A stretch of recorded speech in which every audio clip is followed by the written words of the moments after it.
¿Listo? Listo. Ok. Bueno, pues hola a todos. Aquí estoy con mi amigo Jorge Witt. Jorge, bienvenido, bro. Gracias por venir. Un gusto tenerte aquí. Gracias, un gusto estar aquí. Jorge, fíjense que es un amigo mío. Nos conocimos hace algunos años y ha sido una persona que ha influido mucho en mi vida, que me ha ayudado mucho. Es de esos amigos que siempre que los ves ya sabes que vas a crecer un poco más. Y son contados los amigos así. Y valoro mucho tu amistad, bro. La neta, gracias por darte el tiempo. Jorge es una persona que al menos este año pasado estuvo viajando un montón. Sí. Sobre todo en Latinoamérica. Y pues quisiera, bro, que nos contaras un poquillo ahí con qué onda con ese viaje, con quién fuiste, para qué fuiste. Bueno, estuvimos haciendo un viaje por parte de un ministerio en Tijuana que se llama Ilumina. Este ministerio es básicamente trabajar con misiones específicamente. Y bueno, el viaje el movimiento, The Movement, tenía que ver mucho más con la activación y despertar en los jóvenes de toda Latinoamérica, el poderse movilizar a misiones. Okay. Ese era el propósito del viaje. Como para crear misioneros. Sí. Llamar misioneros. Sí, era más que todo porque de pronto están acostumbrados a recibir misioneros, pero muy pocos son los que a veces toman esos riesgos para ir. Ahora, hay mucho misionero, obviamente, que si trabaja, digamos, en Perú, se enfoca en Perú, pero ahora el movimiento estaba tratando de impulsar en ellos el corazón de decir no solamente es para México, por ejemplo, o de México a mexicanos, sino que también para todo el mundo. O sea que como que la base, la sede está en Perú, ¿o a qué te refieres? No. Nosotros, pues obviamente la mayoría éramos mexicanos. Pongo el ejemplo de que en Latinoamérica de pronto tienen una perspectiva de misiones solamente interna a veces. Y ahora fue como despertarlos a puedes ir a cualquier parte del mundo. De hecho, la mayoría de toda Latinoamérica ha estado acostumbrado a recibir misioneros americanos principalmente o de Europa, y ahora son los países que están necesitando misioneros. Por eso era la intención de animarlos a eso. Fuimos un grupo de mexicanos, iban 3 americanos, iba una brasileña y después se nos unió durante el viaje un peruano. Entonces fue una mezcla de cultura y de todo. ¿Y esto es tu primer viaje, no? O sea, como misionero, ¿o ya habías hecho viajes misioneros? No, ya antes había hecho. Yo siempre he dicho que yo hice un viaje misionero, nunca más tuve otro. Yo salí a los 19 años de mi casa, literalmente a un mundo completamente distinto y a trabajar con personas y hacer misiones y todo. Entonces realmente ya había hecho otros viajes. Aquí mismo en México yo he hecho otros viajes. Fuera del país, con la iglesia en la que formo parte, también fuimos a Nicaragua en el 2019 o 18, la verdad no me acuerdo ahorita, pero fuimos a Nicaragua, estuvimos por Costa Rica, El Salvador, y esta ocasión es la primera que sí es un año entero completamente fuera de mi casa, viviendo con otras personas. Y no solamente haciendo misiones, te digo, sino equipando, levantando a otros misioneros. Por 21 países estuvimos. A la torre, 21 países. ¿Y el año se aventaron, no? Un año completo. Salimos el 19 de septiembre del 2023. Salieron de Tijuana, ¿no? De Tijuana, en una camioneta. Y bueno, viajamos por, creo que eran arriba de 43,000 kilómetros en carretera. Entonces son horas y horas y horas y días y meses, ¿no? Entonces llegamos hasta Santiago, Chile. Entonces fueron los 21 países que recorrimos. ¿Y qué personas te quedaron de ese viaje? ¿Qué personas siguen siendo parte de ti, dirías? La mayoría, no todos directamente, hay algunos con los que puedo frecuentarlos un poco más porque viven en Tijuana. Pero pues en este caso, por ejemplo, la chica de Brasil, Beca, ella está allá porque ella es parte de Jucum en aquel lugar. Sus papás son líderes de la base. Y pues la mayoría, te digo, están en Tijuana. El de Perú también pues quedó en Perú, obviamente.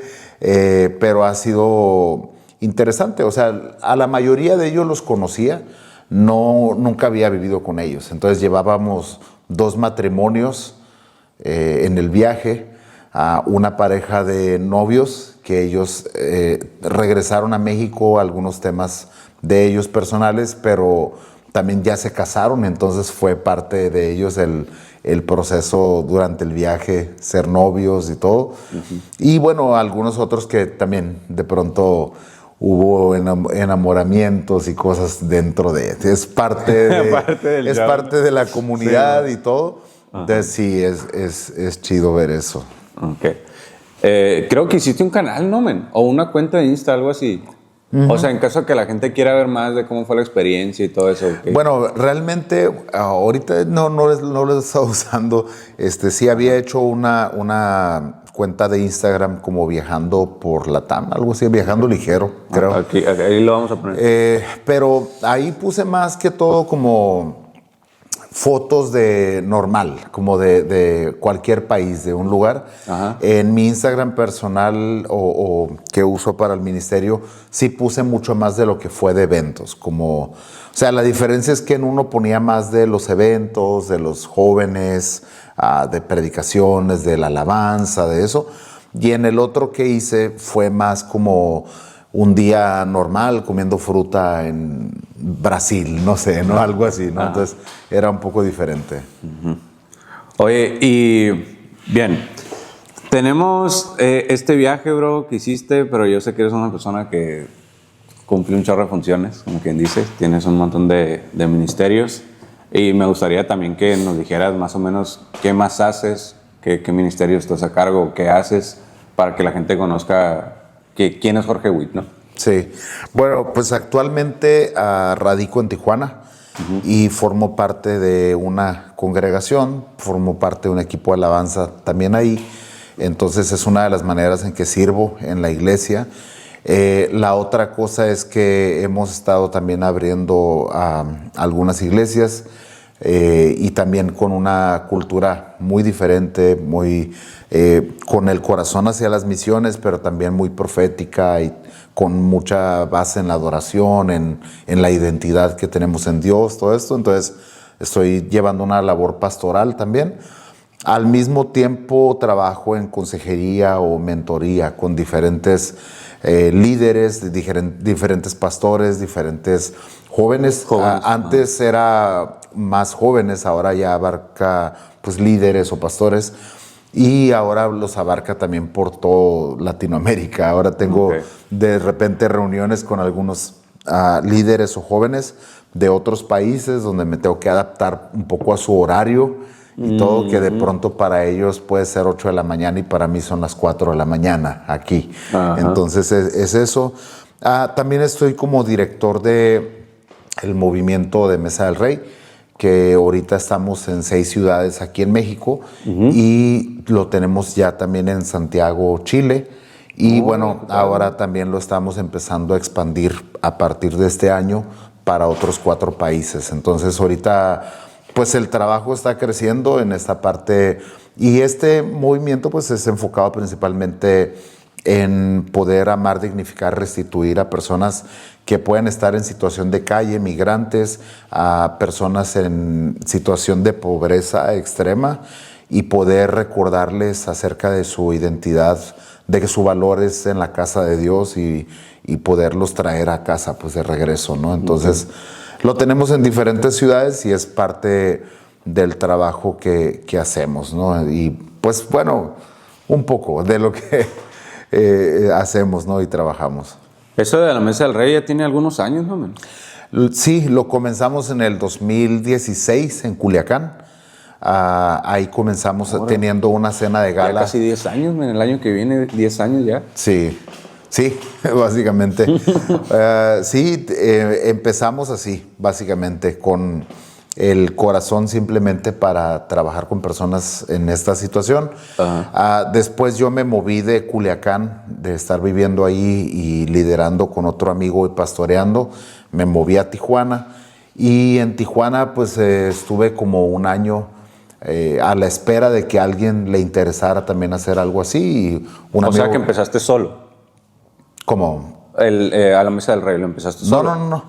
En Culiacán tenía un equipo. Ok. Cuando te vas a Tijuana buscas gente que... Ahí es donde Ángel fue el primero que me hizo la pregunta y por qué no lo hacemos con un amigo que tú conoces. Sí.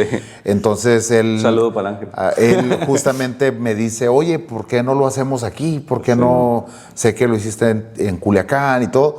Y yo ya tenía una página de Facebook creada desde el 2017, pero fue hasta el 2019, donde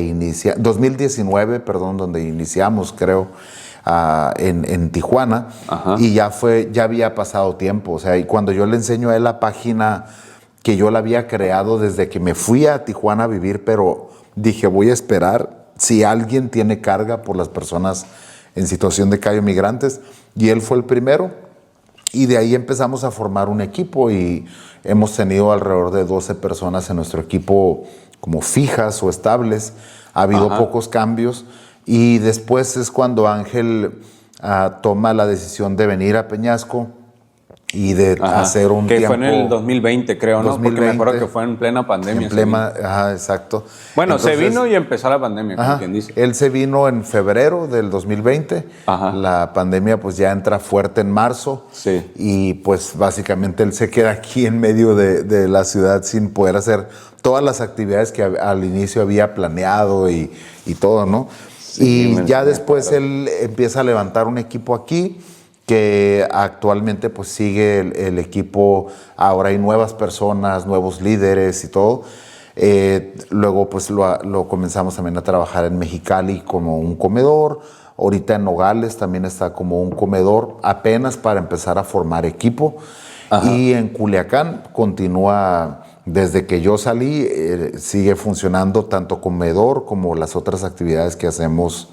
Que es la noche de gala, ¿no? Hacemos la noche de gala, que es una cena o un banquete para las personas en situación de calle, con brigada médica, con un montón de tipo de asistencia social para ellos, desde corte de cabello, mujeres maquillando a las señoras, o decoración de uñas, fisioterapia, nutriólogos, doctores, enfermeros.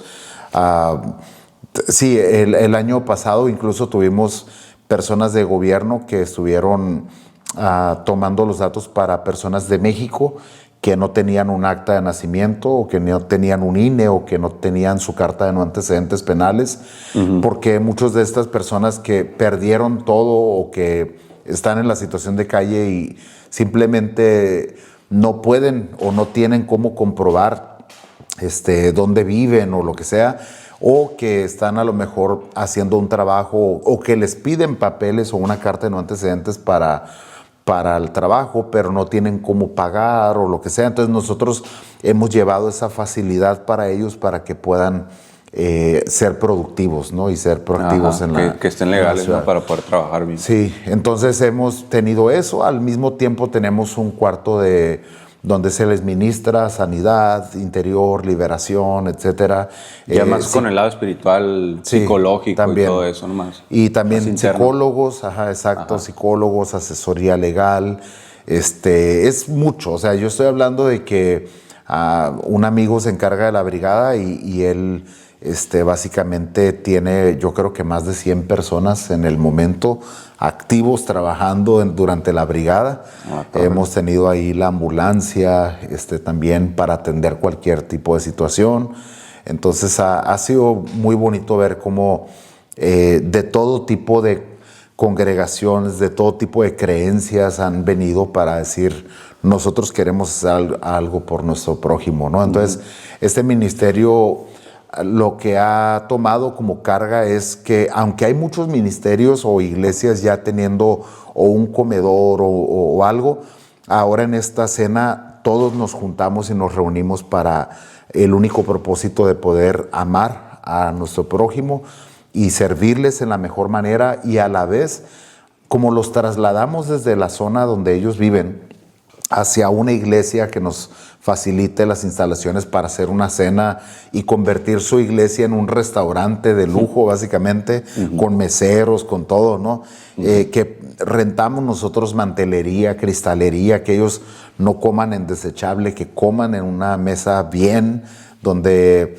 Que se sienta de gala, pues. Se sienta bien, donde tienes música con un cello y está alguien, un maestro de ceremonia dirigiendo la cena y todo. Entonces ha sido muy bonito el poder ver cómo ellos cuando llegan con su rostro cabizbajo por su situación, algunos vienen drogados todavía, pero desde los barberos, muchos son cristianos y les empiezan a hablar, hey, tu vida tiene propósito, hey, tu lugar no es ahí en la calle. Y desde todo el proceso que van hasta que se bañan o se cambian y entran a la cena, ellos ya entran con una sonrisa, entran con la cabeza en alto, y eso es el poder dignificarlos y recordarles su valor en Dios. Sí. Personalmente, mi experiencia con A la Mesa del Rey aquí fue bien bonita, fue bien diferente. Es algo que es una experiencia que yo no había tenido. Y no recuerdo si te dije a ti o le dije a Ángel que era como que la primera vez que sentía que estábamos trabajando genuinamente varias iglesias con un fin común y que nadie estaba como que queriendo decir mi iglesia hizo esto para que reluciera como su iglesia, ¿no? Como diciendo, yo soy de este barrio y mi barrio rifa, ¿no? Y fue una experiencia bien bonita, o sea, yo no lo podía creer. Yo estaba ahí sirviendo y no podía creer que estuviera en Peñasco trabajando con un chorro de morros de otras iglesias, incluso morros que en la iglesia iban y estaban ahí todos sirviendo juntos. Fue algo bien bonito, man. Yo creo que no nomás no solo bendices a la gente obviamente en situación de calle, la gente que va y por los que uno recoge y eso, sino también bendices a toda la comunidad de fe de la ciudad donde haces eso. Aquí estamos en Puerto Peñasco y pues es una ciudad chica, y aunque es chica, batallamos mucho para hacer realmente una comunidad de fe local, pues. Aunque no somos más de, creo que estamos arribita de 60,000 habitantes, pero menos, o sea, hay como... La última vez que supe, ya éramos como 80 iglesias cristianas evangélicas, ¿no? Y sí es como triste que a veces no nos juntamos mucho, pero esas actividades, es como que todos sabemos que como cristianos, sin importar a qué iglesia vayas o qué creas o cuál sea tu doctrina, sabes que tu tarea es velar por la viuda, por el huérfano, por el necesitado, porque Cristo a eso se dedicó y a eso nos llamó, ¿no? Y compartimos eso juntos. Sí, de hecho, algo que hemos cuidado mucho en el movimiento en cada una de las ciudades, justamente es que el movimiento se llama La Mesa del Rey, pero es donde un conjunto de diferentes ministerios o movimientos vienen y se suman. Ajá. Y aunque tampoco se trata en sí del movimiento Mesa del Rey, se trata al fin del cuerpo de Cristo sirviendo a la ciudad o a las personas vulnerables, pero en este caso también hemos cuidado mucho de que no se trate de proselitismo o temas políticos o religiosos, justamente lo que comentas, donde no es como que llenamos un flyer de un montón de iglesias con sus logos y logos del gobierno y de esto, sino más bien como tienes el corazón para servir, aunque tu nombre no es el que está siendo nombrado o exaltado, bienvenido, porque se trata de la Mesa del Rey. Y no hablo del movimiento, hablo del servicio de traer mefibosets, ¿no? De traer gente en situación de calle para que esté en la mesa del rey con el rey, ¿no? Entonces, no se trata de quiénes somos, incluso de estar renombrándonos como, esta es la persona encargada de este movimiento. A mí me vas a ver en las actividades que tenemos ayudando, sirviendo ahí. Sí, estamos dirigiendo y todo porque alguien tiene que dar la cara, ¿no? Coordinar todo esto, ¿no? Pero al final de cuentas, no soy yo, bro, el único que hace esto. Hay un equipo detrás en cada ciudad que está haciendo lo posible. Yo simplemente he sido la persona que recibió esta comisión de parte de Dios y la transmitió a otros, pero realmente yo soy un colaborador juntamente con ellos, Sí. y no es que porque soy el director soy en jerarquía como más, sino más bien soy la persona que simplemente los anima, los impulsa a creer en que ellos pueden hacer algo en sus ciudades, ¿no? Y no trabajamos de esa forma jerárquica donde estamos imponiendo cosas, sino que trabajamos en equipo. Esa es una de las cosas que yo creo que es por las cosas que comentas que se dificulta. Cuando alguien quiere ser el que luce, el que lleva todo adelante, es donde batallan. Y sobre todo porque trabajar en equipo es trabajar en humildad. Es trabajar en servirnos, en lavarnos los pies unos a otros, en amarnos en nuestro peor y en nuestro mejor, y poder sentarnos como así a la mesa, donde no se trata de aquí de Jorge Whitty, el pastor, el líder, el arcángel, el profeta, el esto. No, simplemente estamos tomando café, platicando, y de eso se trata esto, ¿no? Entonces, sí, como hermanos. Así es como lo trabajamos en todos los equipos de Mesa del Rey. Siempre tratamos de que, aunque vienen de diferentes contextos, denominaciones, organizaciones, que podamos ser juntos un equipo para bendecir a una comunidad. Sí. Ahorita, ¿en qué ciudades estás? ¿O en qué ciudades está este ministerio activo? ¿Y cómo puede la gente involucrarse en caso de que quisiera ser parte del proyecto?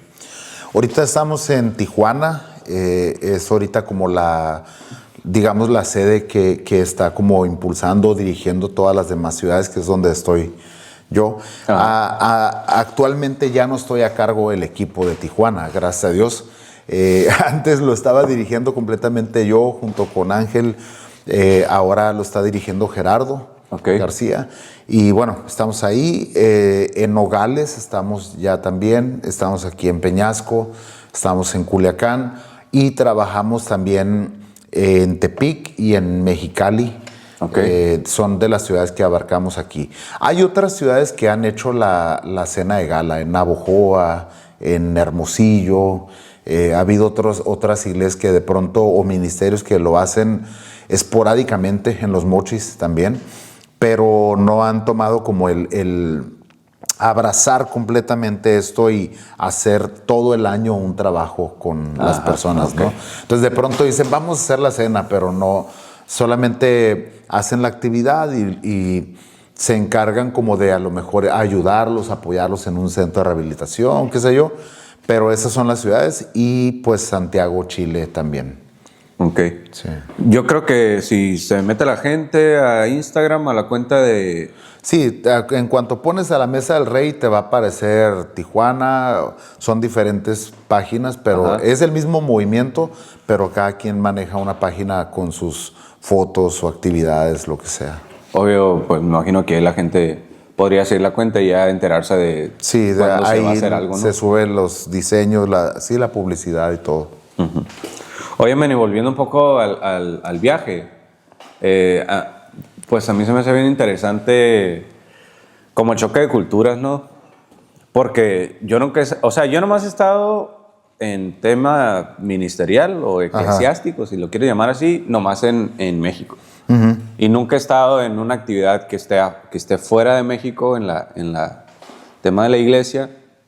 Y quisiera que nos contaras un poco como qué choques culturales tuviste en toda Latinoamérica, en un montón de países, man. Cosas que dijiste, esto, como que yo choqué con esto, batallé, o a lo mejor al revés, algunas cosas que tú aprendiste y admiraste y dijiste, a la torre, deberíamos estar haciendo esto en México. Sí, yo creo que hay muchas. El hecho de poder apreciar la belleza de la iglesia en general en Latinoamérica fue muy bonito, ¿no? El poder ser agradecido en cada país, en cada lugar donde pasamos, porque según recuerdo estuvimos en alrededor de 265 iglesias más o menos. Entonces abarca muchísimo, había todo tipo de iglesias donde pudimos estar. En algunas fue de transición, te voy a explicar un poquito. Las iglesias donde estuvimos de transición son iglesias donde solamente a lo mejor pasamos a dormir una noche y mañana continuábamos el viaje. Es decir, no tuvimos un evento ahí, simplemente nos recibieron en una casa, en la iglesia, en la escuelita dominical, o en algún buen lugar, ¿no? Que nos pudieron dar camas o piso o patio, donde sea. Dormimos y hicimos cosas que no te puedes imaginar, ¿no? Como, entonces, México fue uno de los países donde pues todas las iglesias nos recibían, ¿no? Con brazos abiertos, con comida. Aquí estuvimos teniendo un evento también y el pastor que nos recibió, pues que pozole, menudo, tacos, hot dogs, ¿no? Todo. Y todo el país creo que fue muy bonito la experiencia, pero una vez que salimos, entramos a Belice y ahí empieza el cambio. Ahí es donde ya la comida es diferente, ahí es donde ya no usas peso, donde tu tarjeta convierte, ¿no? Ahora al dólar de Belice, donde el idioma ahora es puro inglés, donde el calor es más fuerte todavía. Entonces, desde ahí empieza ya el choque cultural, ¿no? Estuvimos en una base de misioneros. Entonces ya cuando empiezas a ir transicionando por cada país te vas dando cuenta de la diversidad que hay en cada uno, ¿no? Ahí en Belice, por ejemplo, el evento fue más evangelístico. Fue en una cancha de fútbol donde nada más se puso una carpa, se llevó unas plantas de luz y la batería la subimos arriba de la van. Allá arriba estuvo tocando el encargado de la iluminación, quemó, no sabía cuánta luz podía tener de una planta de luz, entonces él conectó todas sus luces, no le importó todo el sonido, todo, y pues se quemó esa planta de luz. Al final fueron por otra y bueno, ya dejaron luces fijas. Nuestra plataforma o escenario era un remolque, ¿no? Y un día antes estuvimos orando todo alrededor. Ahí es la capital, Belmopan. Entonces estuvimos todo alrededor orando por la zona, que es una zona donde se practicaba pues mucha brujería, mucho de ese tipo de cosas. Y fue donde apenas fue la primera ciudad o país fuera, ¿no? de México.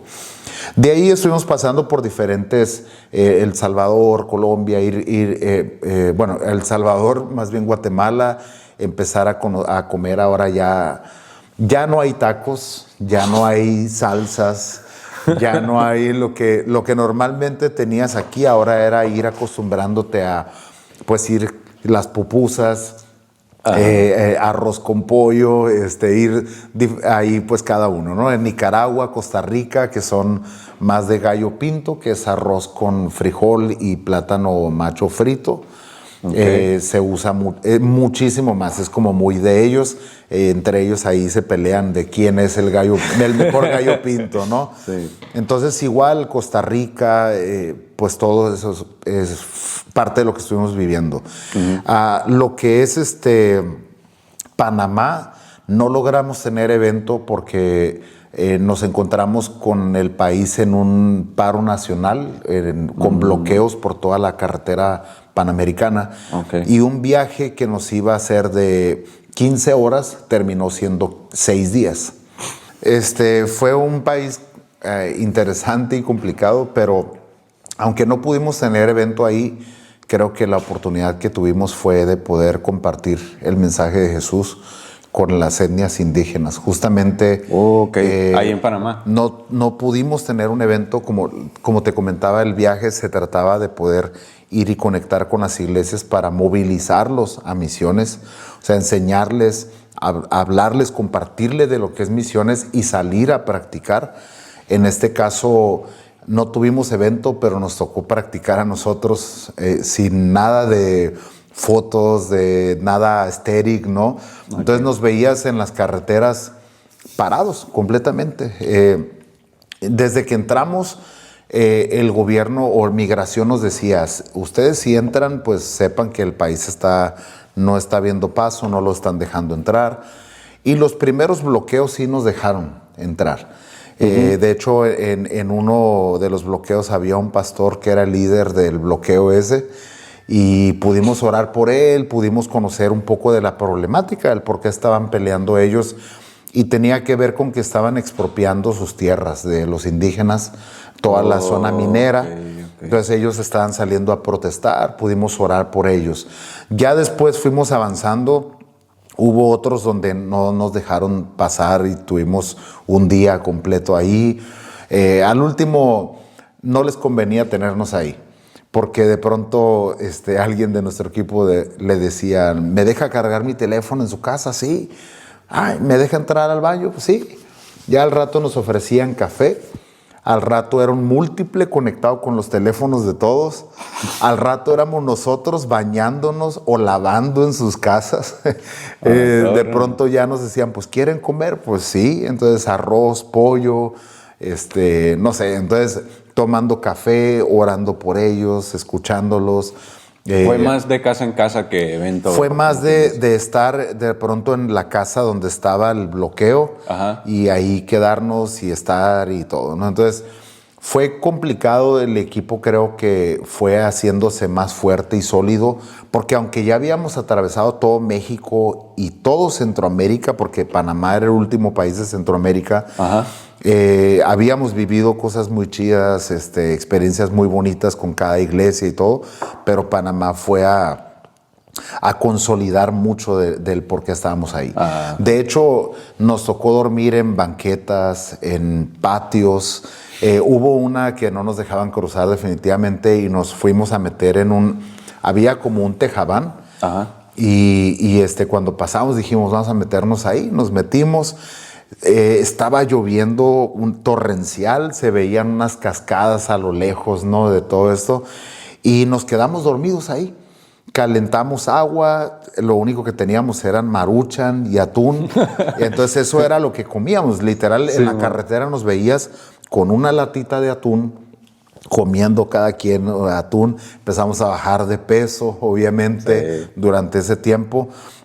Pura agua y puro o sueros, y los que traían tarjeta pues ya podían comprar algo extra, ¿no? Lo que sea. Ajá. Pero sí fue un tiempo donde pudimos conectar con las personas indígenas, ¿no? De todo este lugar. Uh-huh. Entonces sí vimos un choque cultural, obviamente en Centroamérica, en Sudamérica todavía creo que se marcó mucho más en la manera en cómo se ve la iglesia. Hay iglesias también muy conservadoras y hay iglesias que son un poco más juveniles. Por ejemplo, en Colombia pudimos estar en una de las iglesias que son conocidas en gran parte de Latinoamérica, que es el lugar de su presencia. Sí. Entonces pudimos, Corson, sí, con Andrés Corson. Entonces pudimos estar ahí en la iglesia.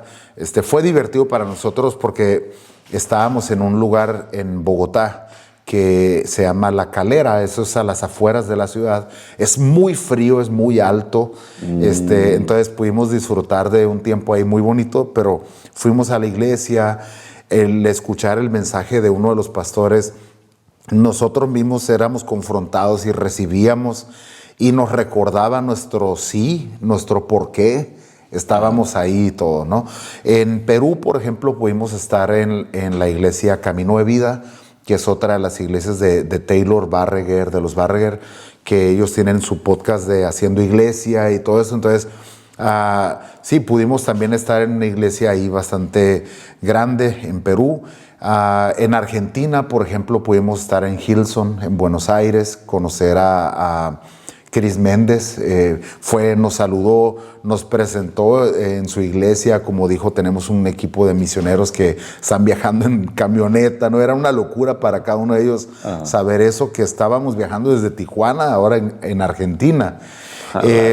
También estuvimos en la iglesia de Claudio Freyson, en Rey de Reyes. Entonces, de pronto, una iglesia como Hillsong, tan juvenil y tan todo, ¿no? Lo que es producción de ellos, a una iglesia también muy grande como la de Claudio Freyson, pero más congregacional. Sí. Escuchabas una mezcla de canciones muy nuevas, como ahorita la de Holy Forever, ¿no? Que es de las más nuevas, pero mezclada de pronto con una canción muy antigua, o por ejemplo canciones como Abre los cielos, que son más de los 2000, sí, todavía escucharla. Entonces era bonito ver esa diversidad, ¿no? En todo esto.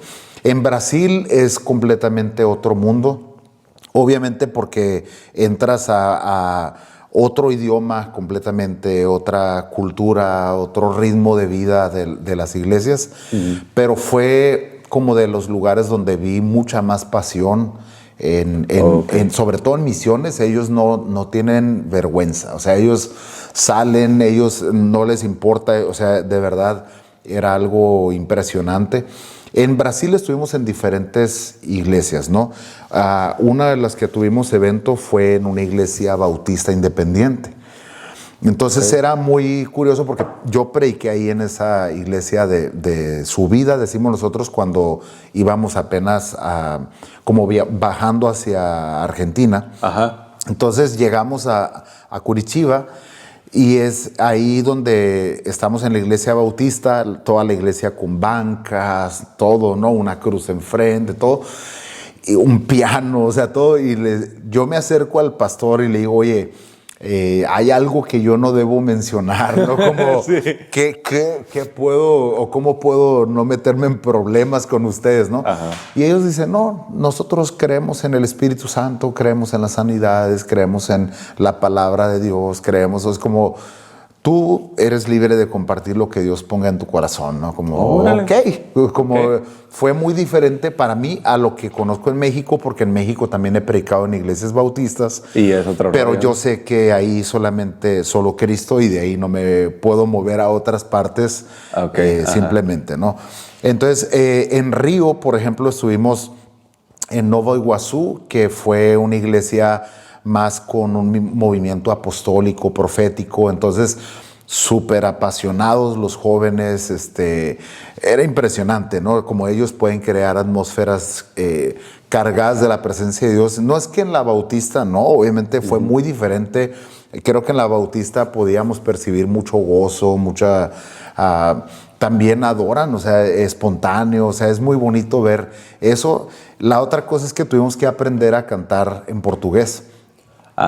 Entonces sí fue, no prediqué en portugués, pero pude cantar en portugués, y eso fue algo que nos retó, porque yo acá en Tijuana pues canto en español y en inglés, pero ahora era entrar completamente en otra forma. Y Beca, que fue una del equipo, que era de Brasil, pues ella nos enseñaba a estar la pronunciación, a hacer todo si termina en T es chi, o sea, como todas las pronunciaciones donde tenía que cambiar, etcétera. Entonces ella nos ayudó mucho. Ahorita que mencionas eso de cantar en portugués, me acuerdo que Ángel me enseñó un video de The Sun, un movimiento internacional, ¿no?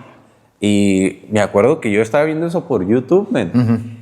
Bro, neta, se me enchinó la piel así. O sea, me sentía, bro, con ganas de llorar y todo. No lo podía creer. Yo estaba viéndolo por una computadora, man. Y sale una muchacha que la neta ahorita no me acuerdo cómo se llama, pero estaba cantando la de Waymaker en portugués. Sí. Entran después de, creo que eran los de Betel, los que la estaban cantando inicialmente en inglés. Sí. Luego entra ella con otro flow, o sea, otra onda bien diferente, sus bien movimientos, alto, su ropa, la forma de cantar. A la torre, bro. O sea, nomás de acordarme, me siento así como que es una atmósfera como muy, muy eléctrica, muy intensa, así. Yo pienso que eso ha de ser Brasil, ¿no? Sí. Porque ese Descent creo que fue en Brasil. Sí, ¿no? fue en Brasil. Sí, Increíble, creo que fue en Sao Paulo, ¿no? Creo o sea, que yo fue en sentía Río. ganas de haber estado ahí, bro. Sí. Sí, entonces el poder conocer así, la gente en Brasil, obviamente también es muy grande Brasil. Nosotros, bueno, entrando en otros temas al mismo tiempo dentro de este tema, por ejemplo, al cruzar Venezuela, al cruzar Guyana, Surinam y Guyana Francesa, que son países del este, de pronto... para poder entrar a Guyana, nosotros salimos de Venezuela y entramos a Brasil para poder subir a Guyana, porque hay un conflicto entre Venezuela y Guyana, de países de que Venezuela lo reclama como territorio de ellos.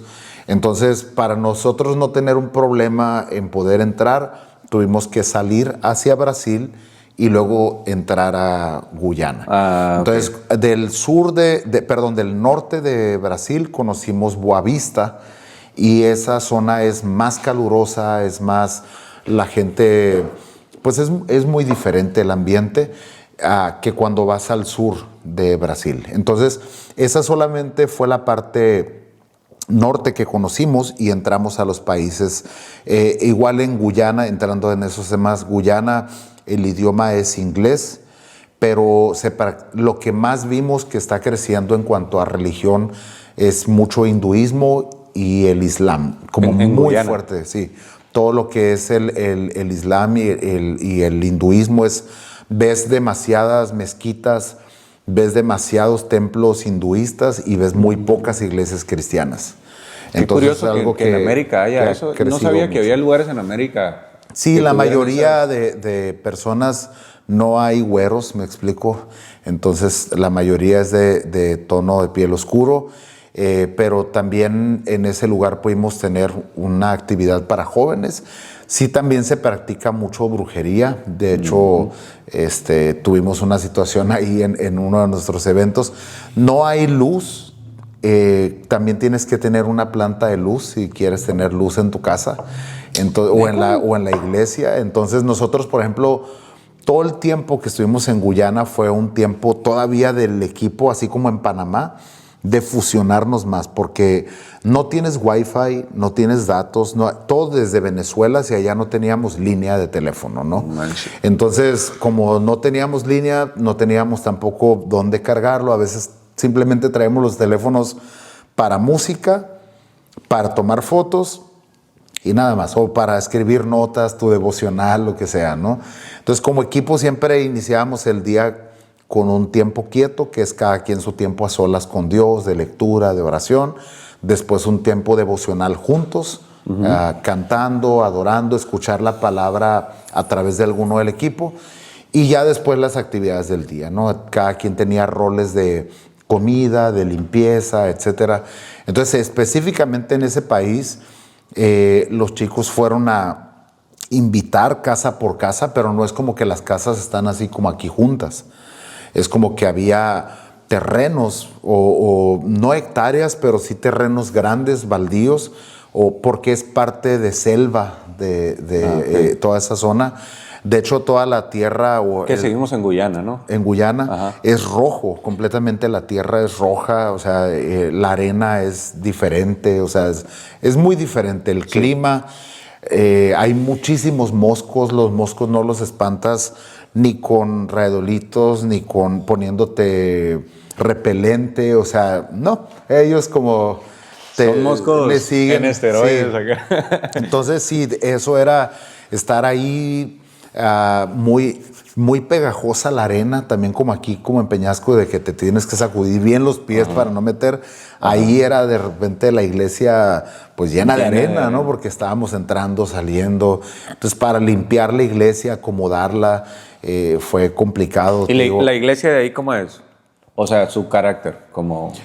No o la que te conocimos tocó. muchas iglesias, realmente conocimos a un solo pastor, pero ese pastor tiene una congregación ahí en esa zona donde estuvimos y otra en donde él vive. O sea, él viaja, te voy a decir más o menos, yo creo que como unas 3 horas para ir a tener un servicio allá. Oh, ok. Es Ok. como si fueras, no sé, de aquí a Mexicali o Ándale, algo así, ajá. que él viaja en moto, tiene su moto, para poder ir y predicar y pastorear aquella iglesia. Y hay pavimento. No, todo es terracería, No o sea, manches, man. todo es terracería. 3 horas en moto. Sí. Toda la semana. Ahora, en buena velocidad. Nosotros, por ejemplo, para viajar, hacíamos viajes a veces de 14 horas, porque el viaje, la Y así tierra botando, es... ¿no? Sí, también se A hace la como torre, mucho man. bordecito. Como ¿No te mareaste? Era enfadoso. Más que marear, era fastidioso porque volteabas de un lado, veías todo selva, volteabas del otro, todo selva, ¿no? De frente, toda la carretera roja. Yo te voy a pasar algunos videos para que, si quieres, luego al mismo tiempo, mientras estamos conversando, los puedes poner ahí. Pero de verdad era aburridísimo. Ahora, los conflictos en el equipo de pronto, pues obviamente salían. ¿Por qué? No tenemos datos. No tienes dónde descargar tus películas, no tienes dónde cargar tu teléfono. ¿Qué tienes? pues una persona pegada al lado, con el calor que hacía ahí, el aire de la camioneta no era suficiente, porque era calor húmedo, entonces era ir soportando al de al lado. Sí. Entonces, ya cuando hablamos también de eso, hablando de introvertidos y extrovertidos dentro de una camioneta, el introvertido quiere ir pues en silencio con sus audífonos o leyendo. El extrovertido quiere música, quiere ir bromeando con el de al lado que nos viene de humor ahorita. Porque súmale que son países donde no teníamos... nos era muy difícil, por ejemplo, que nos agarraran incluso los dólares, porque está manchado, está rayado, es muy antiguo, está poquito roto. Entonces a todo le ponían un pero. ¿Y acepta tarjeta? No acepto tarjeta. Entonces era bien complicado para cambio de moneda al dólar de Guyana, pues era complicado, ¿no? Ya estuvimos en esa iglesia, tuvimos el evento, jóvenes aceptaron el reto de decir, quiero ser misionero, quiero tomar misiones, ¿no? Después nos fuimos a Navidad, la pasamos en Boavista, el país que te dije, en Brasil, donde te dije que estuvimos. Nada que ver con la Navidad de acá de México, pues es muy diferente, no se celebra igual, porque es verano allá, entonces todo es muy diferente. Sí. Año Nuevo lo pasamos en Georgetown, en Guyana, en la capital. Ahí sí hay un poco más de civilización. Y ahí hablan francés, ¿verdad? No, ahí es inglés todavía. Inglés. En Guyana es inglés todavía. Pero es un inglés muy criollo. Incluso si tú hablas el inglés normal que hablas acá, de pronto hay cosas que no te entienden. Sí, es muy diferente. Y bueno, pasamos Año Nuevo ahí, en calor y todo. Y luego viajamos al pueblito donde vivía el pastor. Ahí tenía él su iglesia, volvimos a estar con él. No me acuerdo ahorita el nombre del pastor, de hecho, porque no lo pronunciaron mucho. Sobre todo nada más lo llamábamos Praise the Lord, porque él Praise the Lord, ¿no? Y él llegaba y Praise the Lord y Praise the Lord y Hallelujah, Praise the Lord, ¿no? Entonces, en Guyana, otra cosa es que se maneja al revés. O sea, si tú vas del lado izquierdo, ¿no? Entonces, los carros también traen el conductor del lado opuesto, del lado derecho en vez del izquierdo. Entonces, sí es diferente. Y bueno, ya salimos. Todos estos países los cruzas en ferry. O sea, para pasar de un país a otro, tú te subes a un ferry y allá pues te sellan y la camioneta tenías que llevar todos los papeles, todo para ir dándote los permisos, ¿no? De ahí pasamos a Surinam. En Surinam pues entramos igual. Se sentía como si fuera lo mismo. O sea, volteabas y veías lo mismo, selva para los dos lados, ¿no? Dormimos en un orfanatorio. Tenían un par de changuitos por ahí, un montón de perros y de otros animales, ¿no? Y todo.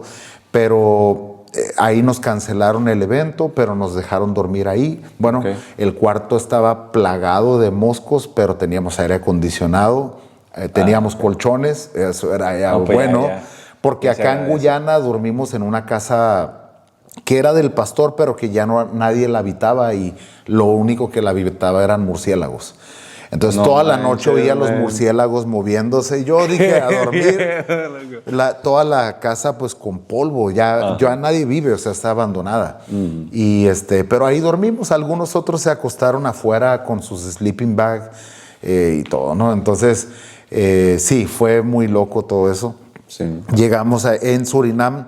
Ya cuando llegamos a la capital, que es Paramaribo, estuvimos ahí en la capital. No teníamos específicamente una iglesia donde hacer evento, pero teníamos un contacto. Y esta familia, Otis y su familia, nos trataron como no tienes una idea. Pues increíble, a pesar de...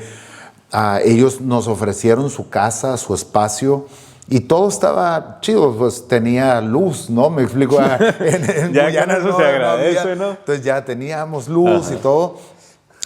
Bueno, pues fue chido poder estar ahí, a conocer a su familia. Tenían una batería en la sala, igual que tú, que el niño pues estaba aprendiendo a tocar y todo. Y tienen un corazón enorme. Él es de ahí y su esposa es de Jamaica. Y ellos eran jucumeros también por muchos años. Entonces, por eso es que nos recibieron y todo. Bueno, nos llevaron a... Nosotros, como ya habíamos pasado Año Nuevo, el primer domingo del año fuimos a su iglesia, que es una iglesia también como apostólica, profética y todo. Y estuvimos ahí conectamos con ellos, nos dijeron, bueno, de regreso si queremos que hagan un evento con nosotros.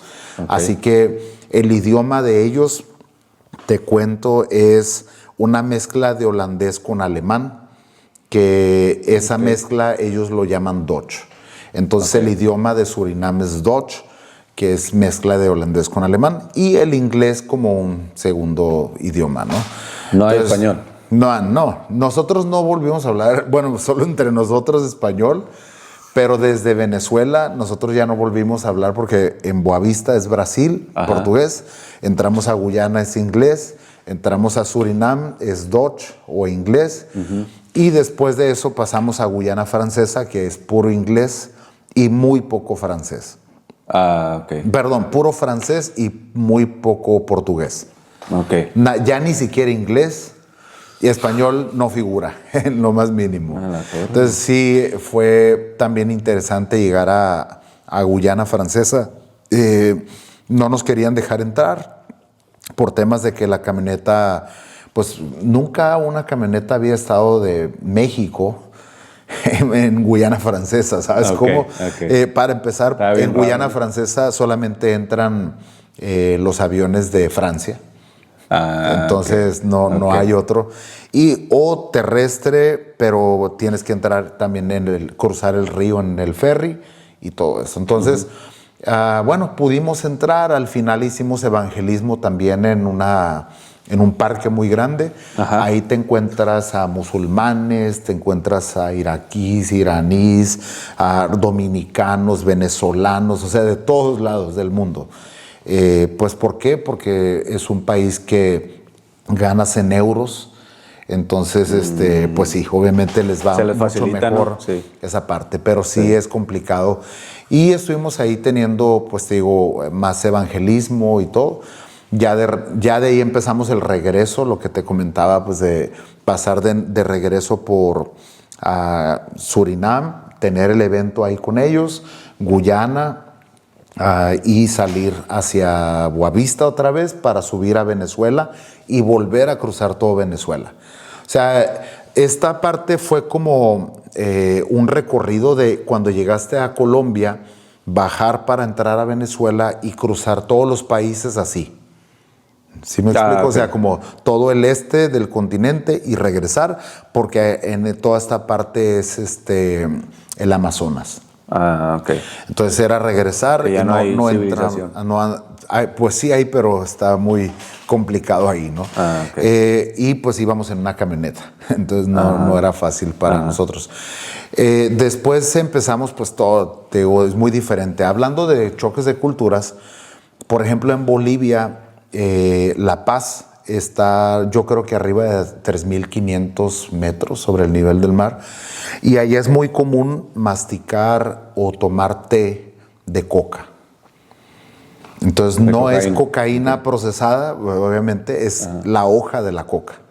Entonces la misma droga no procesada, pero es muy común. Entonces nosotros llegamos a la iglesia, el pastor nos recibe, ¿quieren té? Para esto de té les va a ayudar para que se les quite un poco lo de los oídos tapados, la altura, los dolores de cabeza, los mareos, todo el vértigo que sientes por la altura. Y pues ahí es cuando nosotros, ¿pero té de qué? Es té de coca, hermano, y pruébelo, está bueno, ¿no? Y es como, ok, se siente raro, lo pruebas, ok, pues entonces todos los días tomamos té de coca porque literalmente estabas sentado.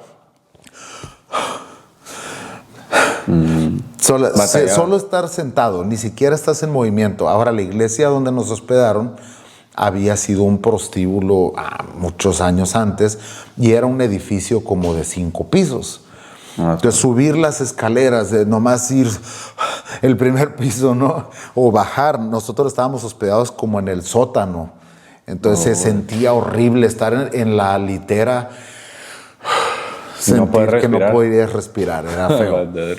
Entonces, todo el país de Bolivia es legal Entonces ves a la gente manejando y van masticando coca, la hoja de la coca. Los ves que traen como un bulto y es que traen ahí masticando.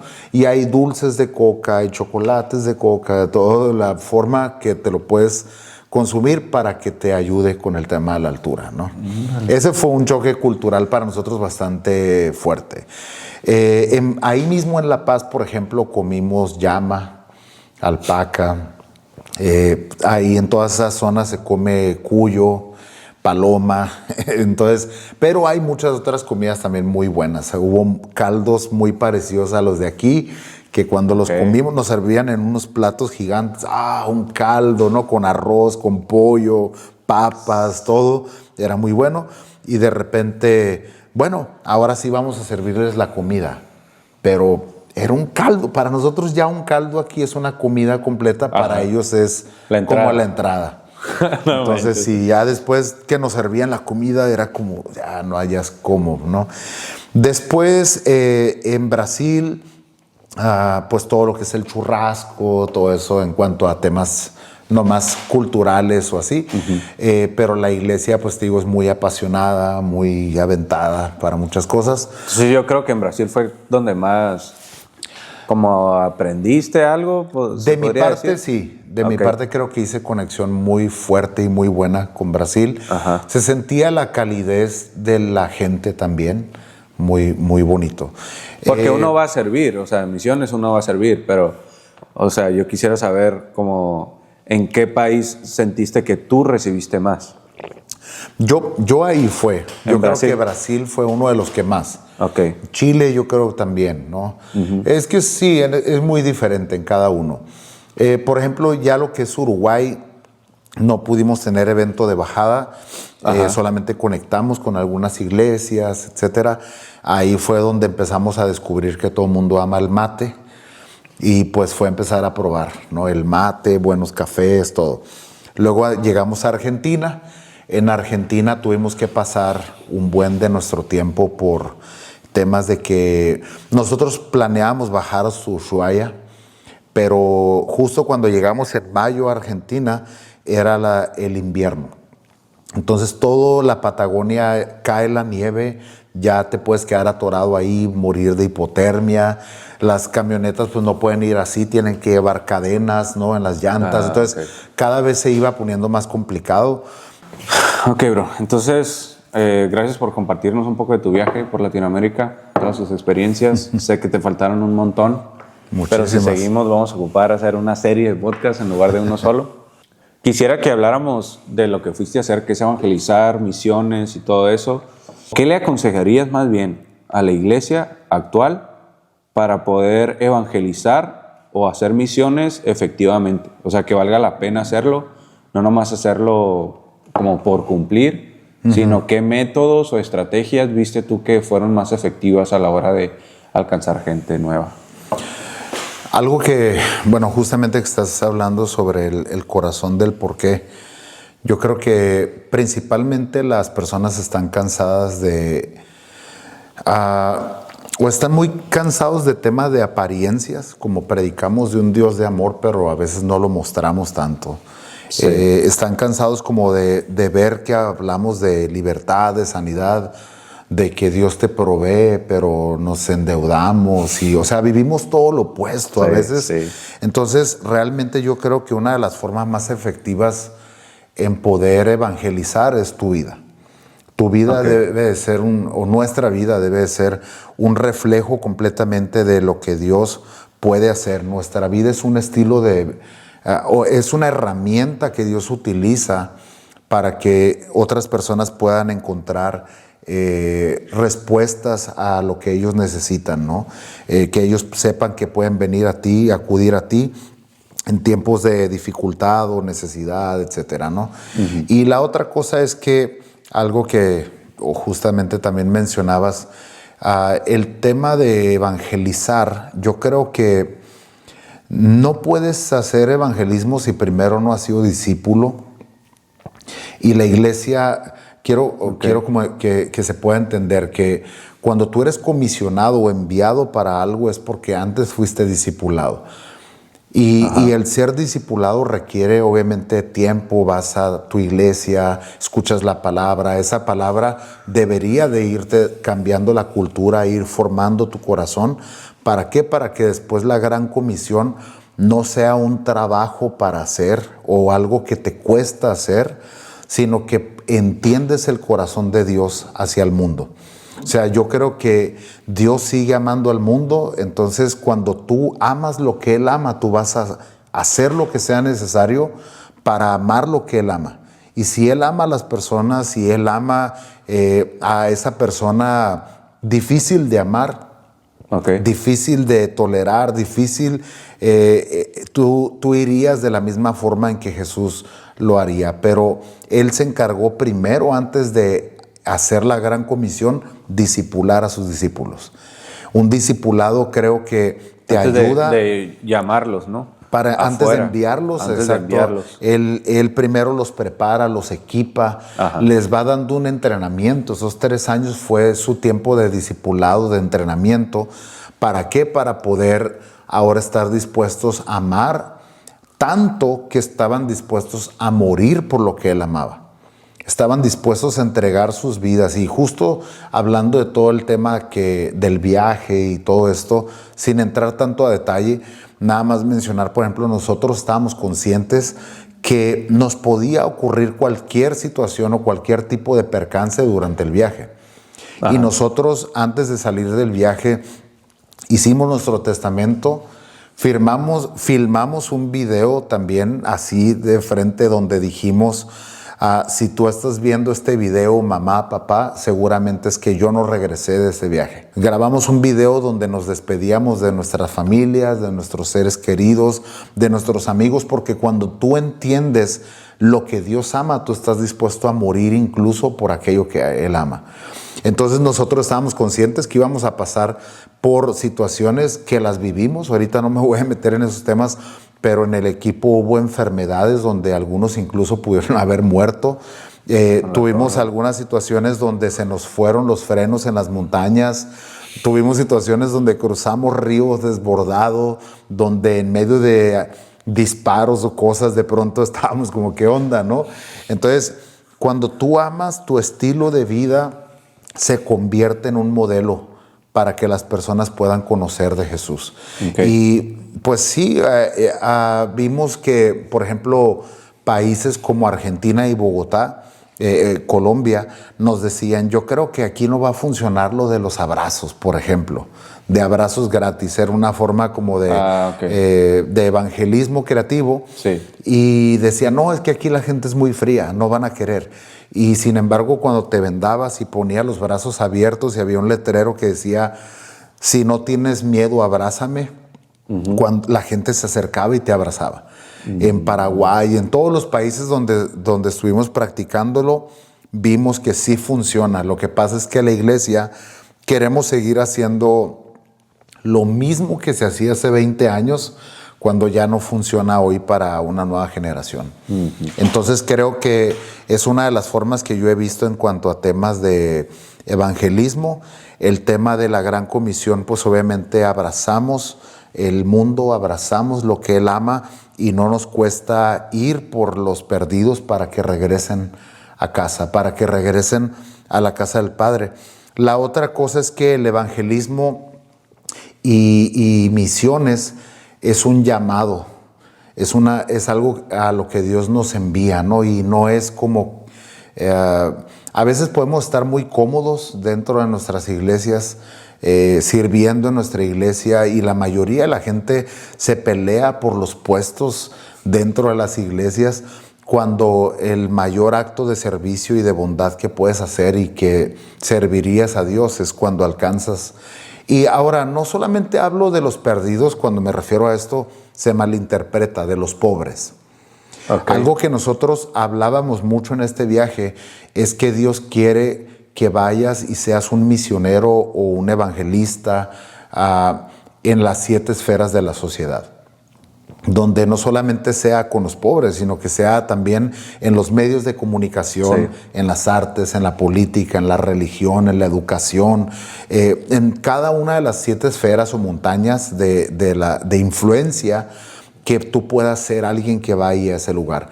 Que aún si eres doctor, puedes ser misionero dentro de ese campo o de ese rubro. Si eres abogado, tú puedes alcanzar otros abogados. Si eres empresario, puedes ganar empresarios. Si eres artista, puedes ganar artistas. Sí. Como que a veces nos limitamos en que solamente queremos alcanzar a la gente pobre, pero todos necesitan de Cristo, no nomás alguien que esté batallando económicamente, ¿no? Sí. Porque esa escasez que tienen es espiritual.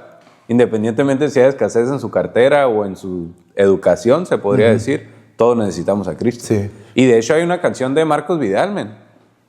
Creo que se llama ¿Quién irá? Que dice, ¿quién irá? La voy a parafrasear porque no me acuerdo exactamente de la letra. O cántala. Como que está preguntando quién va a ir por la gente que ya tiene todo, que siente que está bien.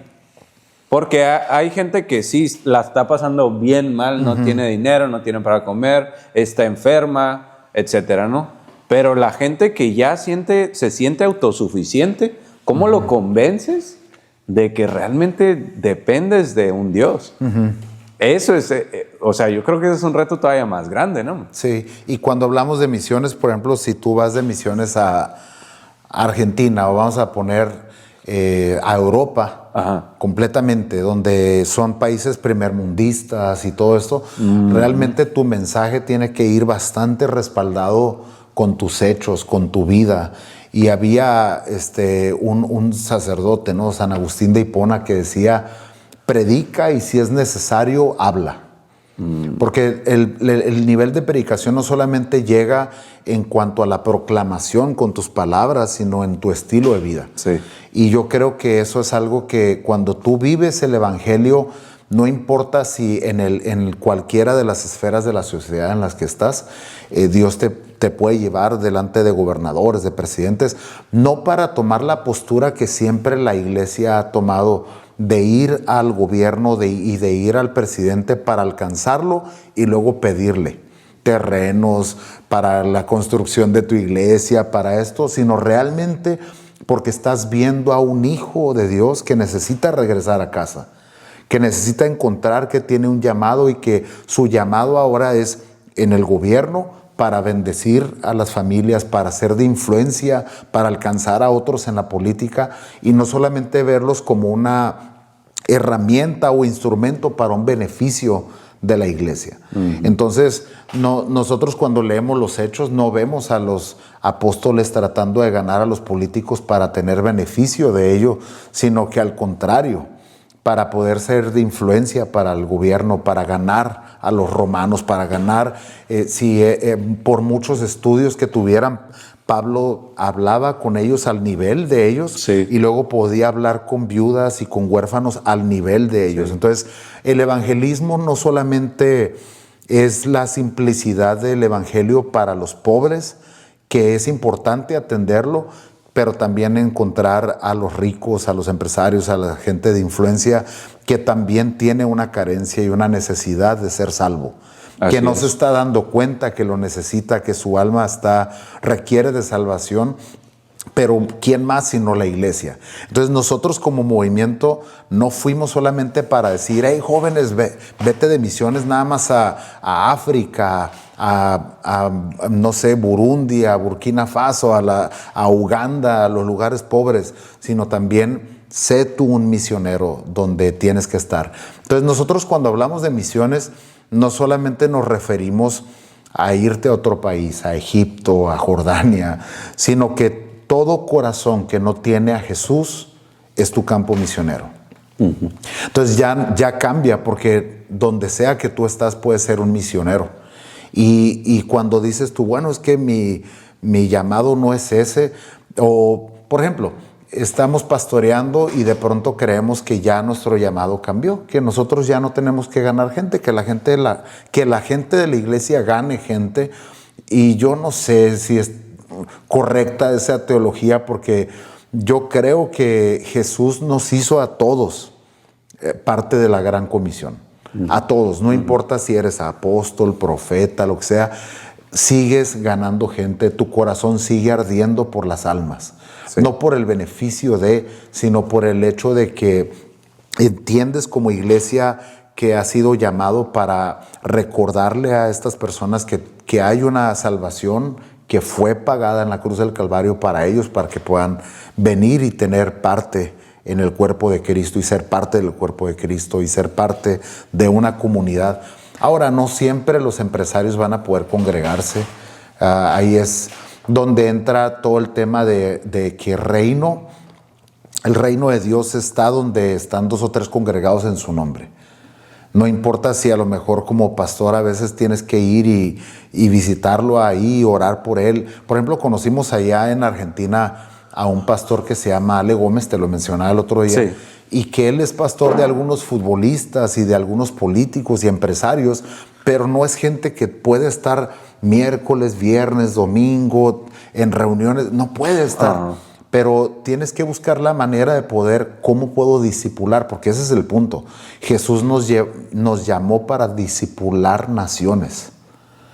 ¿Cómo discipulamos naciones? No se trata solamente de que vengan a nuestra iglesia, sino de estar uno a uno, del discípulo y maestro, uno a uno. Entonces, muchas veces va a requerir de tu tiempo, de invertir de ese tiempo en ellos, en ir a orar por ellos en su empresa, en su negocio, y saber que ellos pueden tener una relación personal con Dios también en el área donde están. Uh-huh. A mí me encanta Pablo, man. Cuando veo su ministerio, un hombre tan completo en todo lo que hace, a la vez humilde, pero también que tenía la autoridad, o sea, el Espíritu le daba esa autoridad para hablar con personas ya de la alta sociedad, se podría decir. Y yo pienso que eso, o sea, a lo mejor se escucha feo, pero siento que nos hace falta mucho eso, man. O sea, ser flexibles y, como decía Pablo, ser griego con los griegos, judío con los judíos, gentil con los gentiles. Y pues siempre me acuerdo mucho de cuando estaba con los griegos evangelizándolos, ¿no? Los griegos, man.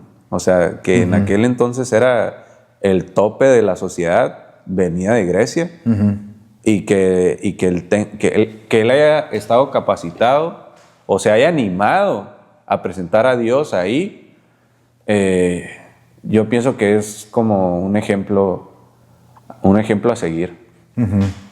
Hay gente que a lo mejor dice, no, pues es que yo no me siento como llamado a ir por la gente que necesita, o hay gente que a lo mejor no se mueve en ese mundo, hay gente que se mueve ya en como política, como dices tú, futbolistas, celebridades, cosas así. Y es como si dijeras, no, pues es que también depende mucho del contexto donde vienes. Claro que Dios nos puede llamar a predicar a quien sea, pero sí entiendo que habrá muchas personas que se sentirían tal vez más identificadas, por así decirlo, con gente que es como ellos, y hay gente que nace en ese mundo, ¿sabes?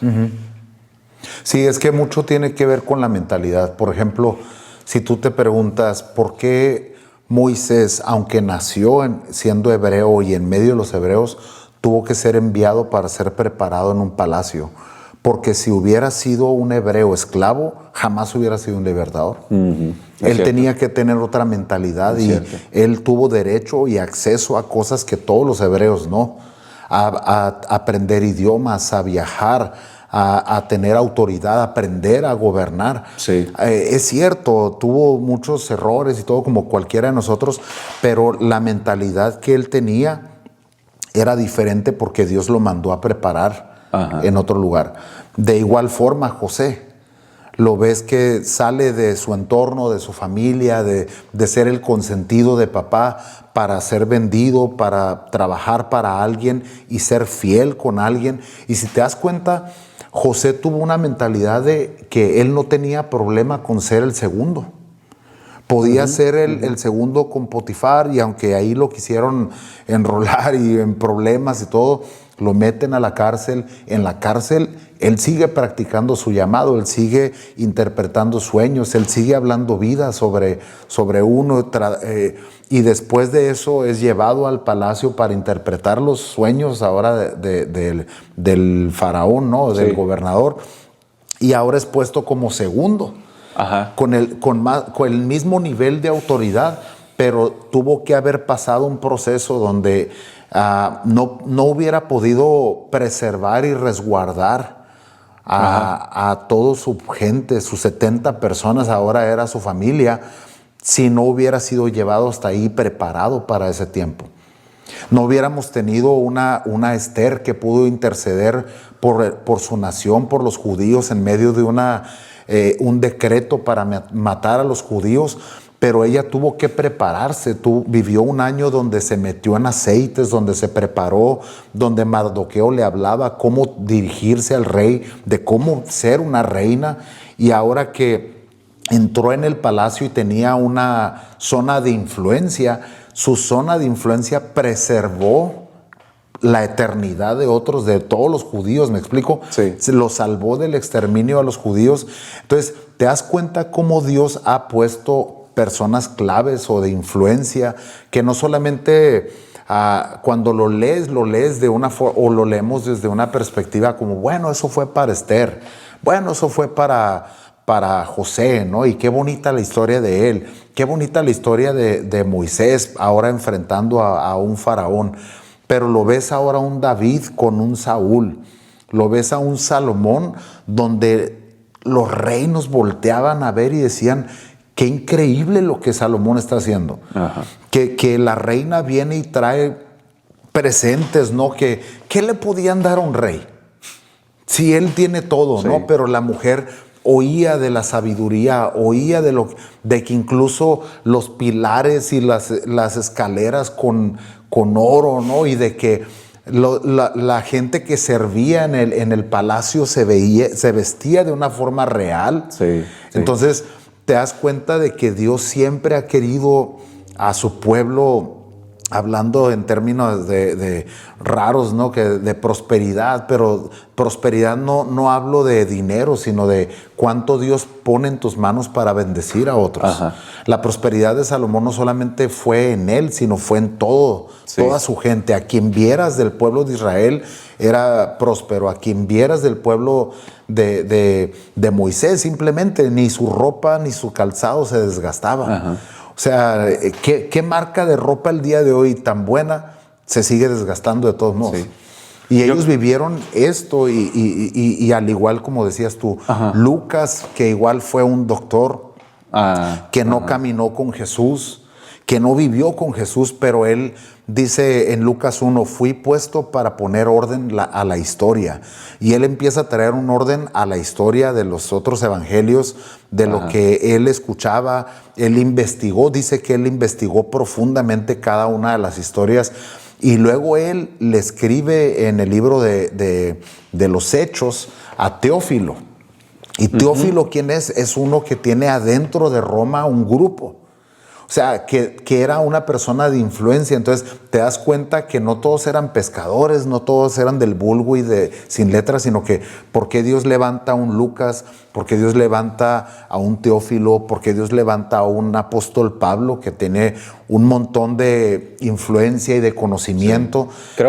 Creo que nos tenemos que quitar eso de que el cristianismo es para los pobres, ¿no? Sí, es una mentalidad. Y desconectar, ahora que en lo que estabas platicando, yo estaba pensando, yo creo que nuestro problema conceptual es que queremos ligar necesariamente la caridad con el evangelismo, pero son dos cosas diferentes. Pues. Sí.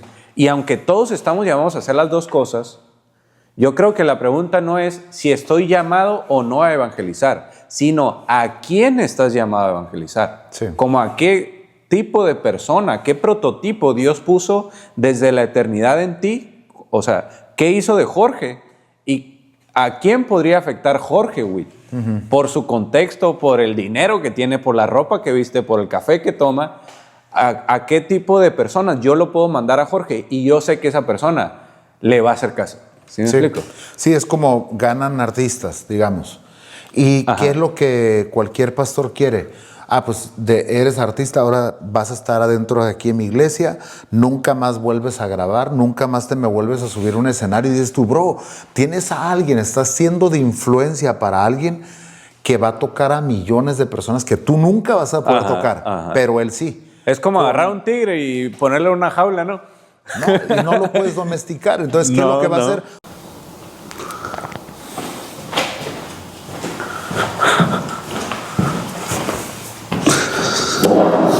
Entonces nos quedamos en que no puedes meter a una persona que es un león, ¿sí?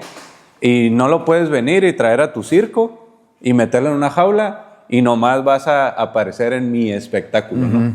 Cuando es llamada a ser gobernante de una selva, no puedes encerrar esos talentos. Sí, no puede uno domesticar algo que es tan violento, ¿no? Como eso. Entonces hay gente que van a ser violenta del reino, pero lo va a hacer allá. No aquí dentro de nuestra iglesia. No es una ovejita. Ha sido llamado en un nivel de influencia como cada uno, pero yo creo que es importante tanto líderes que podamos aprender esto, aprender a saber que hay gente que su nivel de influencia es allá y podamos disipularlos, podamos comisionarlos y enviarlos. No los vamos a poder retener. La gente está peleando por la gente, por sus 3 personas que se fueron a otra iglesia. Déjalos que se vayan, de verdad, y si están allá está bien.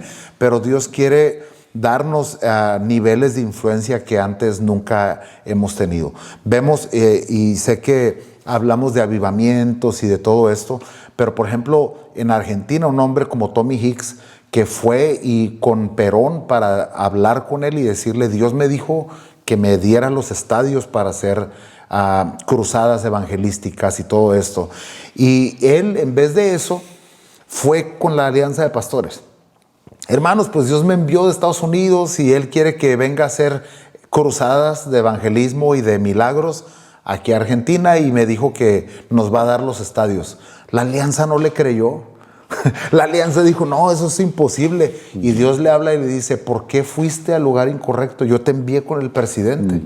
Cuando consigue la audiencia con el presidente, porque el presidente tenía una enfermedad, cuando consigue la audiencia y lo sana, él le dice, pídeme lo que tú quieras. Le dijo, dame los estadios. Y los estadios estaban repletos.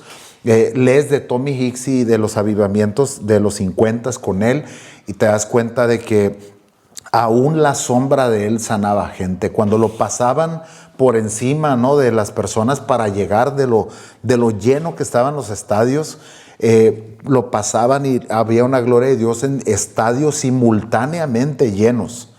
Estaba la presencia de Dios tan fuerte. Entonces yo creo que es importante recordar que todos tenemos áreas o niveles de influencia, pero prepáralos, equípalos, disipúlalos y envíalos.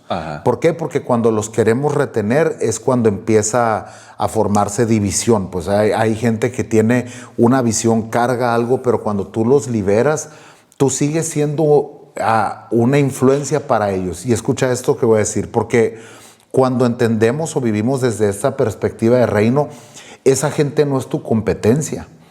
Esa gente que se va da gloria al apellido.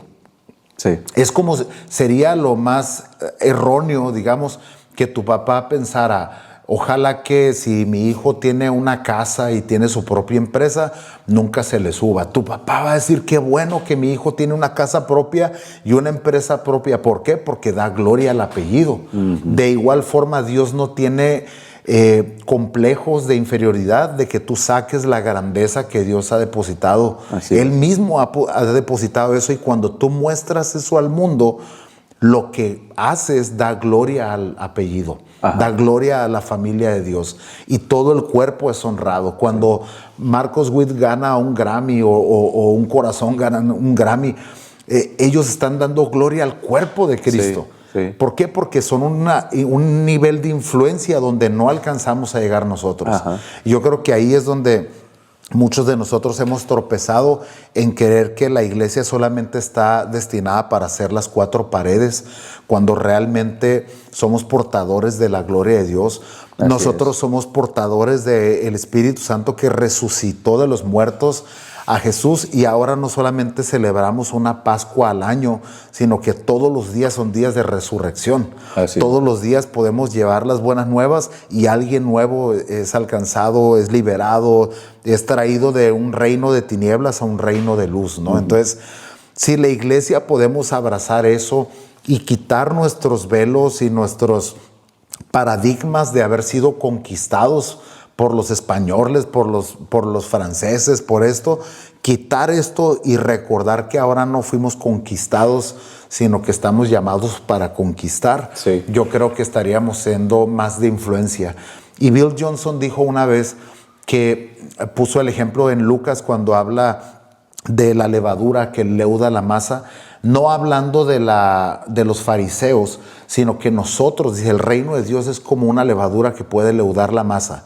Es decir, que nosotros podemos permear o infectar para afectar al mundo, para el bien, para la bondad, para traer el reino de Dios, la justicia de Dios. Una levadura buena. Tenemos ese nivel, pero no lo vemos. Sí. ¿Por qué? Porque creemos que nosotros solamente estamos diseñados para servir como ujier, como maestro de escuela dominical. Y está bien servir dentro de la iglesia, pero eso es un par de horas en domingo.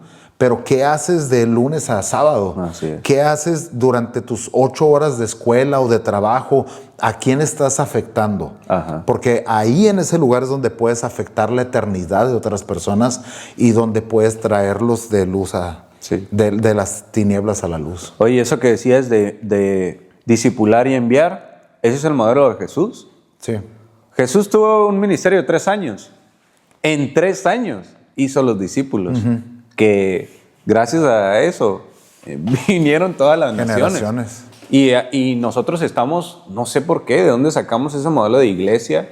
No sé si de la iglesia católica, no sé de dónde lo sacamos, de que la iglesia es un lugar para hacer un club permanente, vitalicio, de que toda la vida voy a estar yendo ahí el domingo y ya con eso ya me gané la salvación, ya me gané el cielo y este es el máximo del reino de Dios.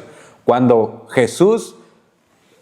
Jesús ni siquiera construyó un templo, pues. No.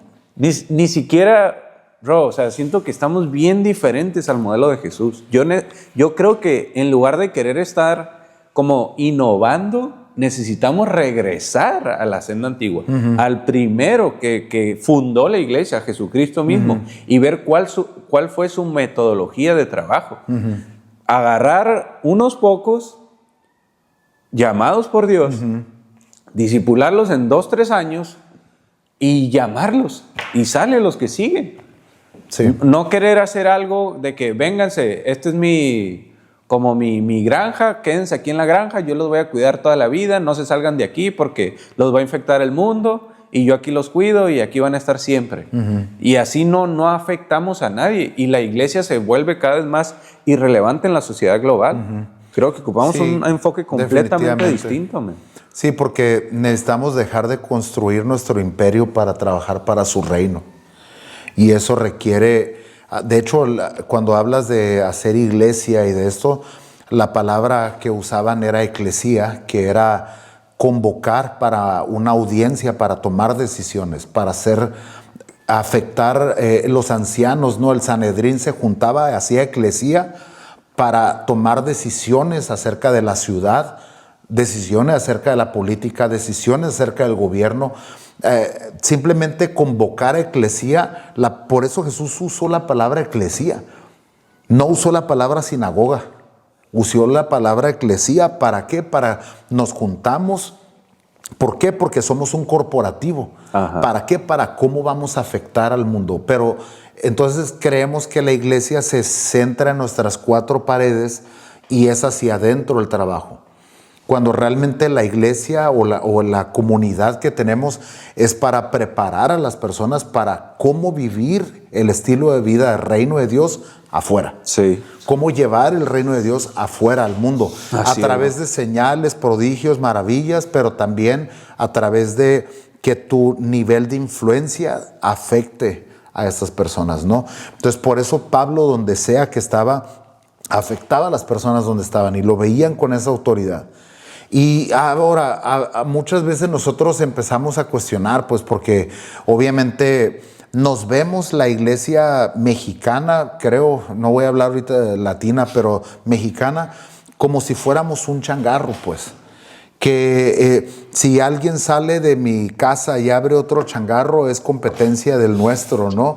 Cuando realmente dices tú, bro, no, esto no es un changarro, esto es la iglesia de Dios, ¿no? Sí. Ahora es cierto, hay gente que sale y mi recomendación siempre para cuidar nuestro corazón es como dijo Gamaliel en Hechos, cuando estaban los discípulos predicando y los querían matar y él los paró y dijo, hermanos, no vaya a ser que estemos peleando con Dios. Ajá. Mejor déjenlos, si es de Dios esa obra va a prosperar, si no se va a destruir como todos los mesías que han venido antes. Sí, Entonces tú enfócate, si tú te enfocas en tu asignación, en lo que Dios te ha llamado, no tienes tiempo para perder, para estar viendo lo que están haciendo otros, Ajá. para si son llamados o no. Lo que sí es, todos somos llamados a alcanzar al mundo, todos somos llamados a llevar las buenas nuevas del Evangelio, no el juicio, sino las buenas noticias de que vino un Salvador, de que a través de Jesús nosotros tenemos entrada a la eternidad y que Él es la puerta a la eternidad. Pero cuando hablamos de todo esto, yo creo es importante recordar, no somos competencia. Por eso cuando te digo de la Iglesia Latina, pudimos conocer la diversidad de la belleza del cuerpo de Cristo. Cuando tú comprendes que aquel no es tu enemigo, cuando aquel que se fue, como se haya ido, no es tu enemigo. Nuestra lucha no es contra carne y sangre. Entonces tenemos que comprender que hay otras áreas y atmósferas de influencia donde tenemos que ir y darle un golpe al enemigo como iglesia. Sí. Ale Gómez, yo te platicaba que él hace movimientos en Venezuela y en otros países, en Argentina, donde se juntan miles y miles. Yo estoy hablando de 60,000, de 200,000 personas que se unen para adorar al Señor y que es un pastor que pastorea políticos y futbolistas y tiene un equipo que se llama Jesus Warriors, que son un lugar donde aprenden a bailar hip hop y esto, y se meten con artistas para bailar y ganar esas zonas de influencia. Entonces tenemos que tener una mentalidad de conquista y no de conquistados. Sí. Tenemos que cambiar de esa mentalidad de pobreza, de que vengan los americanos y los europeos a que nos construyan. ¿Cuándo va a ser que la iglesia mexicana le construya casas a sus mexicanos? Sí. ¿Me explico? Así es. Estamos esperando a que traigan la madera, que nos envíen la donación de misiones, ¿no? Y gastárnosla en hacer algo cuando hay tanto que podemos hacer nosotros también. Necesitamos un cambio de mente. Entonces, decía la Madre Teresa de Calcuta, decía, mi ministerio es todo lo que mis manos pueden hacer para ayudar a otros. Es decir, y eso, qué triste que lo pudo entender una mujer católica, devota, y la iglesia no entiende a veces que tus manos están ahí para traer prosperidad. Imagínate que la iglesia sea la que trae la prosperidad, porque al fin de cuentas tú ves que David, Salomón y todos ellos tenían prosperidad extravagante. Y Dios no se sentía intimidado por eso, porque ellos eran el reflejo del Padre. Ellos eran el reflejo de la gloria de Dios del cielo en la tierra. Tanto que es comparado al ejército de David como el ejército de los cielos. O sea, era un reflejo, era un espejo. Sí. Y nosotros tenemos que volver a eso. David nunca tuvo una mentalidad de conquistado. Él era llamado para conquistar. Tanto así que si tú te das cuenta, Jebús o Jerusalén no había sido conquistado por Josué. Si te das cuenta, esa zona no había sido conquistada y tuvo que entrar un David en la escena para terminar la conquista de la tierra prometida. Y a él le fue dada y él se la heredó a los que vinieron, ¿no?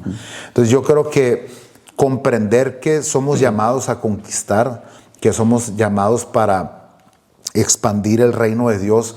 Y no lo hablo desde una perspectiva solamente teológica, sino desde una perspectiva donde lo puedes vivir, donde lo puedes palpar, donde te sientas con un empresario y empiezas a hablar del reino de los cielos y ahí hay reino y que ellos son los reyes que traen a los sacerdotes la riqueza, lo que la iglesia requiere y necesita. Y dejamos también de tener una mentalidad de pobreza, de que nos den, de que en las primicias, híjole, mi diezmo, mi ofrenda, ahí está, cumplí, pagué piso. Parece que lo hacemos de esa forma, cuando tenemos un Padre generoso. Sí. Y la mentalidad de la iglesia debería de ser, en vez de pobreza, de generosidad. de ya no es de diezmo y ofrenda, todo lo que tengo es de Dios. Sí. Ahora desbordo. Y eso es lo que Alberto Motesi decía, que la prosperidad no es cuánto tienes, sino cuánto pasa por tus manos para dar a otros. Es dar con manos abiertas. Sí. Recibes con manos abiertas y das con manos abiertas. Y lo hemos vivido nosotros en el viaje. Te platiqué que tenía un costo de $10,000 y dices tú, $10,000, después subió a 13,500 para mexicanos. No somos gringos, no era que las iglesias de Estados Unidos nos estaban solventando. En Honduras hasta nos dijeron que por ser Ilumina, que a lo mejor éramos Illuminatis y que el Vaticano nos patrocinaba. O sea, de verdad dijeron un montón de cosas cuando realmente nosotros veíamos cómo Dios nos proveía a mexicanos a través de la iglesia mexicana. A través de personas mexicanas que entendían que a lo mejor sus pasos no podían ir a toda Latinoamérica, pero sí sus pesos. Sí. Entonces ellos fueron el motor, ellos fueron las personas que dieron impulso a esto y que tuviera el éxito que tuvo, el poder ir a los 21 países de Latinoamérica para movilizar a una iglesia, para traer un despertar. Y yo creo que estamos viviendo el resurgimiento de esos avivadores, de esos evangelistas. Y evangelistas no hablo de, discúlpenme, pero el evangelista no es el que está predicando por todas las iglesias. El evangelista es el que está siempre alcanzando a los perdidos. Siempre afuera, ¿no? Entonces sí, creo que necesitamos retomar eso y volver, como dices tú, a las bases de cuál es tu función dentro del reino. Y que no porque eres ama de casa es menos valioso que por el empresario, sino que tú puedes alcanzar la eternidad de otras amas de casa, la eternidad de otras personas que yo no voy a alcanzar. Cambiar de una mentalidad de huérfano a una mentalidad de hijo. De que no es, las migajas no son para ti, tú tienes un lugar en la mesa del Padre. Sí. Y tenemos que cambiar todo eso. Así es. Impresionante. Bien, creo que fue una charla bastante interesante, bastante profunda. Gracias, bro, por todo. Esperemos que esto sea para edificación para nuestros hermanitos en todos lados. Me edificó mucho a mí, personalmente. Y pues bueno, voy a dejar abajo todos los links de organizaciones y personas que estuvimos hablando por si quieren profundizar más ahí. Y pues, bro, gracias por estar aquí. Con gusto. Nos vemos en otro video. Bye.